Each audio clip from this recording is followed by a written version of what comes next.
একটা কথা কি জানেন তো, আমাদের বাঙালিদের কিন্তু রান্নার পদের শেষ নেই। আজ আমি এতগুলো পদ রান্না করেছি যে শেষের দুটো পদ পাতে দিতে ভুলেই গেছি। তো দেখুন, আমি আজকে আমার শ্বশুরমশাইকে দুপুরে কী কী দিয়ে খেতে দিই সেটাই আজকে আপনাদের সাথে শেয়ার করে নেব। প্রথমেই নিয়েছি হিং, শুকনো লঙ্কা, গোটা জিরে ফোড়ন দেওয়া মুগের ডাল। তারপরে নিয়েছি ওল কচু আর আলু দিয়ে একটি সবজি। তারপরে নিয়ে নিয়েছি কাতলা মাছ আলু দিয়ে পেঁয়াজ দিয়ে পাতলা করে ঝোল। তারপরে নিয়ে নিয়েছি বাড়িতে বানানো আলুর চিপস। তারপরে নিয়ে নিলাম দেখুন কিছু টমেটো আর শসা। সবশেষে নিলাম একটা সন্দেশ।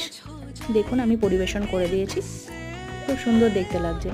এইবার নিয়ে নিব যে দুটো তরকারি আমি ভুলে গেছিলাম, সেই দুটো তরকারি।